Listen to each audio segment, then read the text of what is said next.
नमः संस्कृताय मित्राणि। मैं जयप्रकाश मौर्य आप सभी का संस्कृत प्रिया क्लासेस में हार्दिक स्वागत करता हूं। मित्रों, अभी तक हमने पिछले वीडियो में 14 माहेश्वर सूत्र को जाना, प्रत्याहार को सीखा और इस माहेश्वर सूत्र का क्या उद्देश्य है इसको सीखा।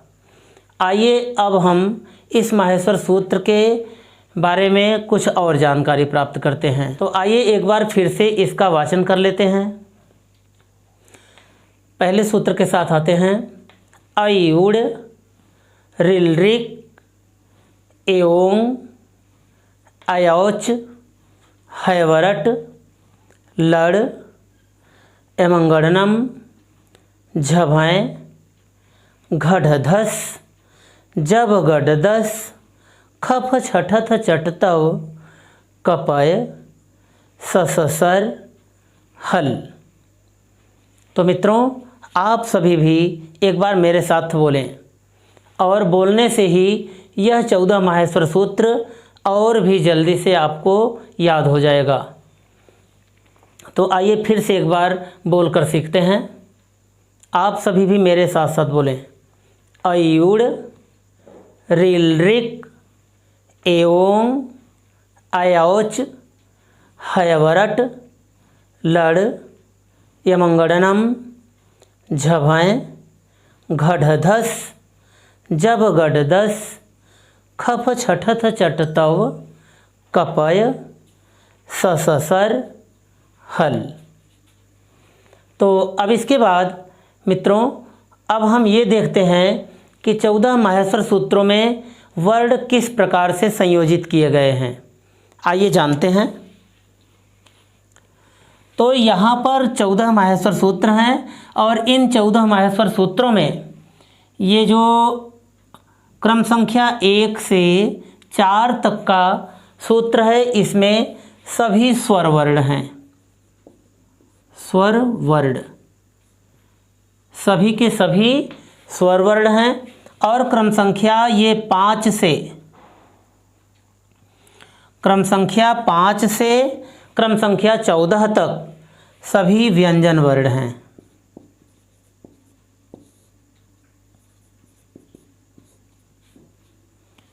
सभी के सभी व्यंजन वर्ण हैं।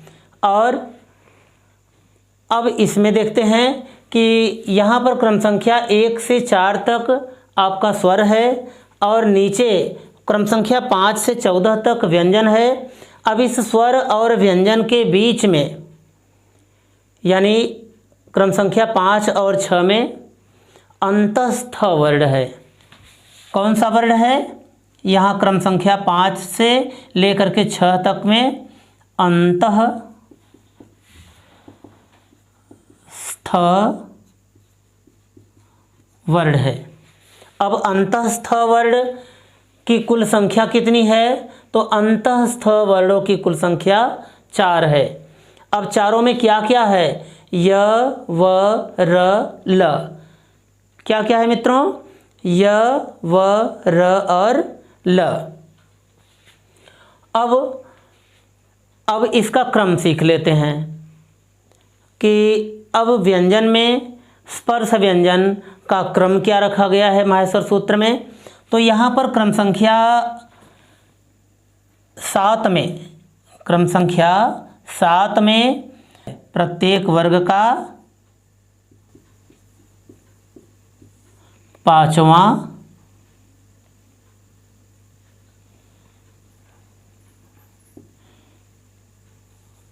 वर्ण, प्रत्येक वर्ग का 5वां वर्ण। और फिर इसके बाद क्रम संख्या 8 और 9 में प्रत्येक वर्ग का 4था वर्ण रखा गया है। और क्रम संख्या 10 में प्रत्येक वर्ग का 3रा वर्ण रखा गया है। प्रत्येक वर्ग का 3रा वर्ण रखा गया है। और फिर क्रम संख्या 11 और 12 में मित्रों, क्रम संख्या 11 और 12 में दोनों में ही यानी ख फ छ ठ थ तक यानी प्रत्येक वर्ग का दूसरा वर्ण,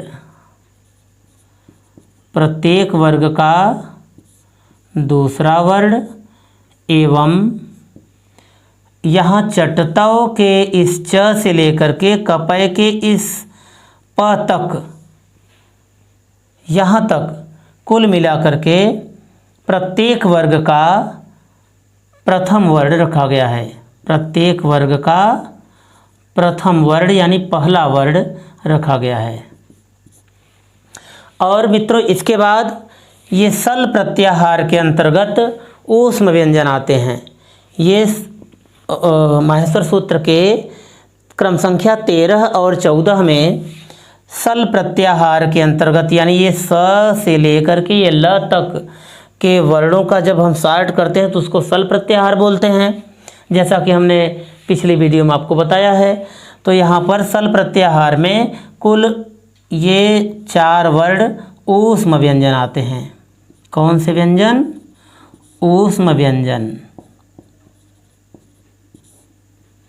तो ऊष्म व्यंजन की कुल वर्ण, ऊष्म व्यंजन वर्णों की कुल संख्या कितनी है? 4 है। और चारों कौन कौन से हैं? स और ह। और एक मन में चल रहा है अभी कि ये वर्ग क्या है, प्रत्येक वर्ग का कहा जा रहा है। तो प्रत्येक वर्ग कौन कौन से हैं? तो यहाँ पर स्पर्श व्यंजन में कुल वर्णों की संख्या आपने अभी तक सीखा है कि 25 वर्ण होते हैं। तो इसमें प्रत्येक वर्ग में यानी कि स्पर्श व्यंजन के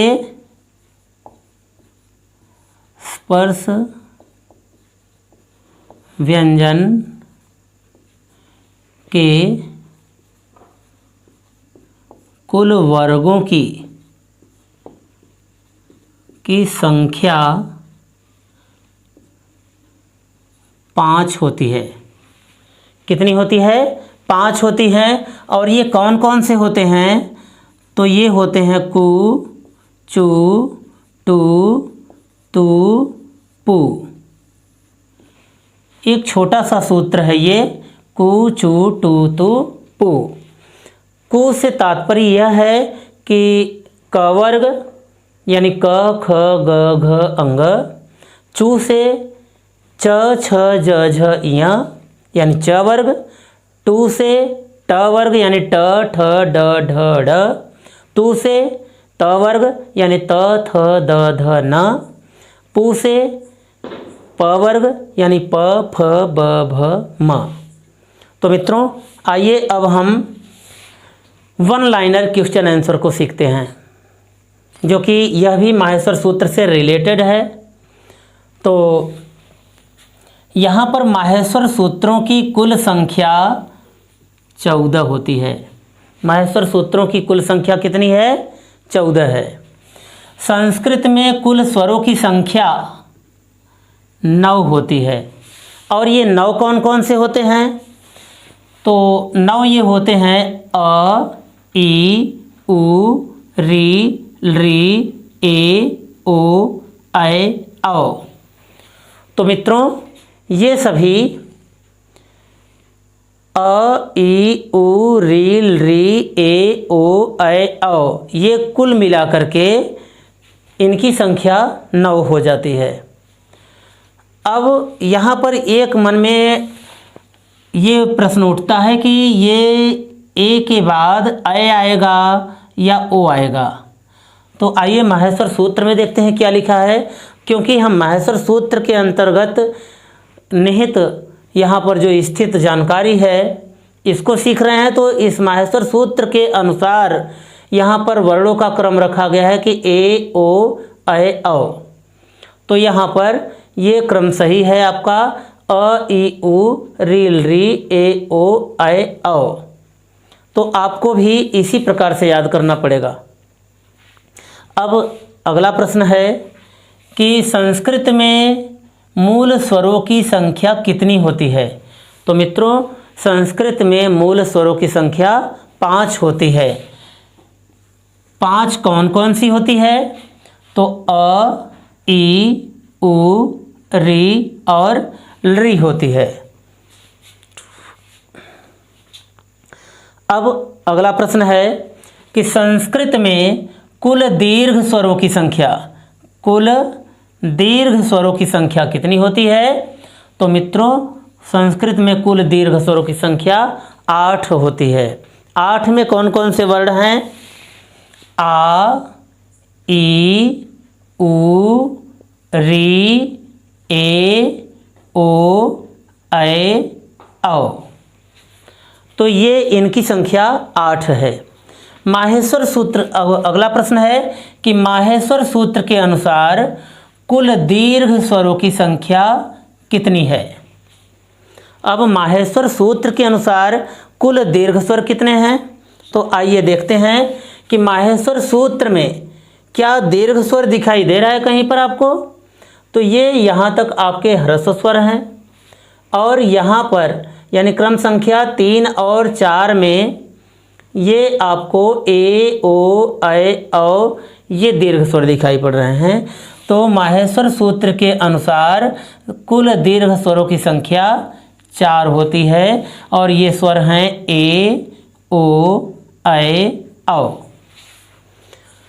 अब इसके बाद हम अगले प्रश्न में देखते हैं कि माहेश्वर सूत्र में 2 बार, माहेश्वर सूत्र में 2 बार जिस वर्ण की इत संज्ञा हुई है, माहेश्वर सूत्र में 2 बार जिस वर्ण की इत संज्ञा हुई है वह है ड़। मित्रों ये माहेश्वर सूत्र है आपका और इस माहेश्वर सूत्र में यहाँ पर यानी कि अयुड़ की सड़ा में 1 बार इफड़ की इत संज्ञा हुई है और ये क्रम संख्या 6वें में भी यहाँ पर ड की इत संज्ञा हुई है। अगला प्रश्न है कि माहेश्वर सूत्र में जिस वर्ण की 2 बार आवृत्ति हुई है वह है ह।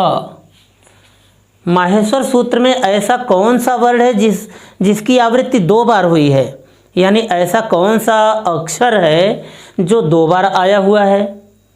तो यहाँ पर मित्रों ये ह वर्ण इस माहेश्वर सूत्र में 2 बार प्रयोग किया गया है। एक बार यहाँ हैवरट के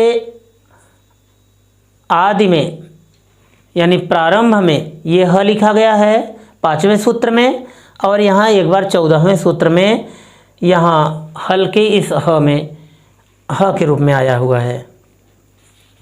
अब अगला प्रश्न का उत्तर है माहेश्वर सूत्र में जिस स्वर की इत संज्ञा हुई है, माहेश्वर सूत्र में जिस स्वर की इत संज्ञा हुई है, जिस स्वर की इत संज्ञा हुई है वह कौन सा है?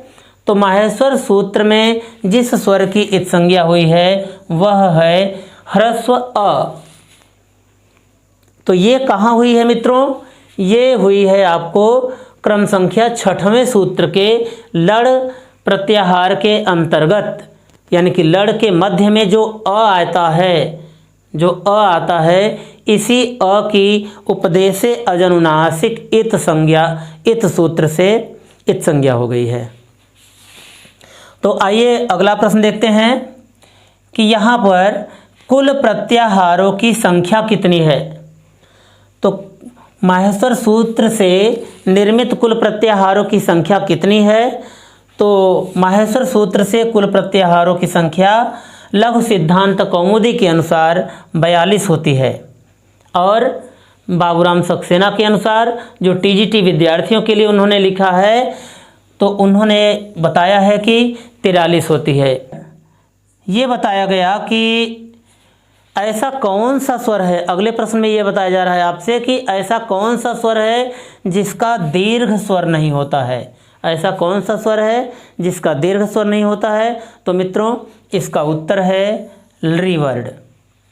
ऐसा कौन सा वर्ण है? तो लृ वर्ण ऐसा वर्ण है जिसका दीर्घ स्वर नहीं होता है।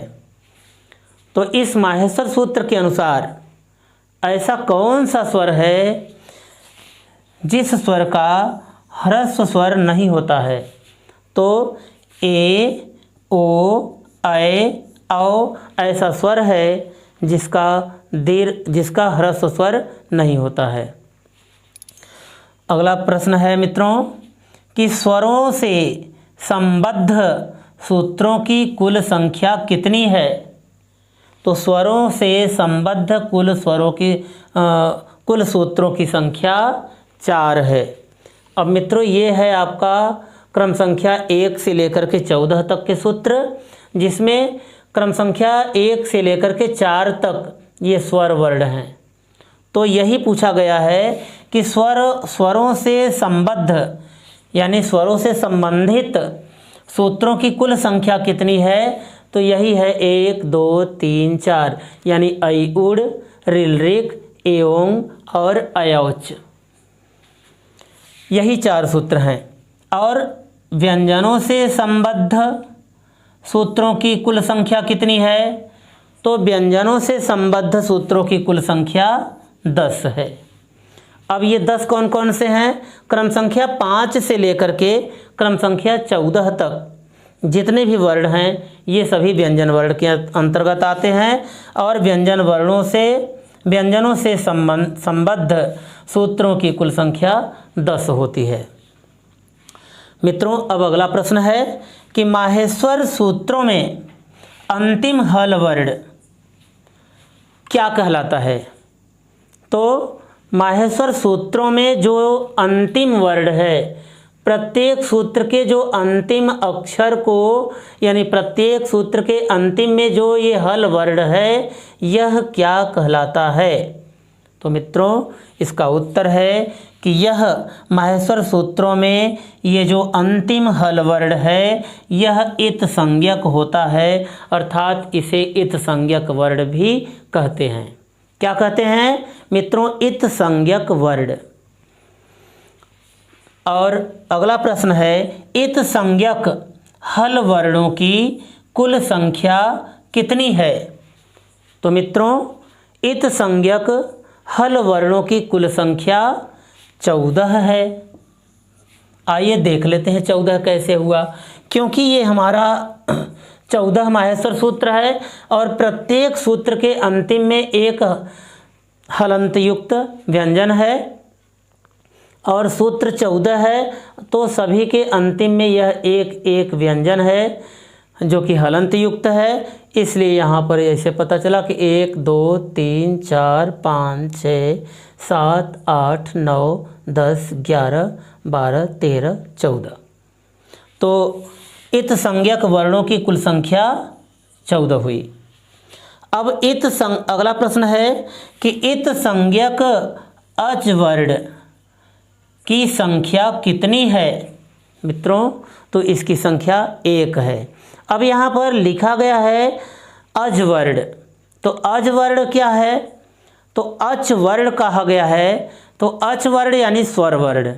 तो यहाँ पर च का ज हो गया है। अच वर्ण की संख्या क्या है, तो 1 है। वो कौन सा है, तो वो आपको यहाँ पहले भी बताया जा चुका है कि माहेश्वर सूत्र में जिस स्वर की इत संज्ञा हुई है वह है यह ह्रस्व अ। तो यह ह्रस्व अ कहाँ मिलता है, उसकी इत संज्ञा कहाँ होती है, तो ये 6वें सूत्र के लड़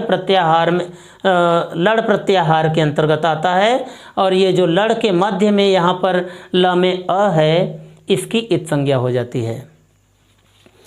अच्छा, अब अगला प्रश्न है अंतिम हल वर्णों की इत संज्ञा करने वाला सूत्र कौन सा है। तो मित्रों अंतिम हल वर्णों की इत संज्ञा करने वाला ये सूत्र कौन सा है। ये जो अंतिम में हल वर्ण है दिखाई दे रहे हैं आपको, तो इनकी इत संज्ञा करने वाला सूत्र कौन सा है, तो इसका सूत्र है हलंत्यम। तो मित्रों ये अ यानी ये जो लड़ के मध्य में यहाँ पर अ है तो इसकी इत संज्ञा करने वाला सूत्र उपदेशे अजनुनासिक इत है। उपदेशे अजनुनासिक इत है। तो अब ये मन में प्रश्न आ रहा होगा, उठ रहा होगा आपके कि यहाँ पर ये अंग्रेजी के एस जैसा ये कौन सा वर्ण है। तो ये जो अंग्रेजी के एस जैसा वर्ण है इसका नाम अवग्रह है। इसका नाम अवग्रह है या खंडाकार चिन्ह कहते हैं इसको, खंडाकार चिन्ह, खंडाकार चिन्ह बोलते हैं। और आप चाहें तो इसे चिन्ह भी कह सकते हैं, चिन्ह भी कह सकते हैं, यानी खंडाकार चिन्ह या अवग्रह इसको बोलते हैं। तो मित्रों, आशा है कि ये जो आप सभी को 14 माहेश्वर सूत्र बताए गए और इससे संबंधित जो भी आज सीखने को मिला है, आप लोगों को अच्छा लगा होगा। धन्यवाद।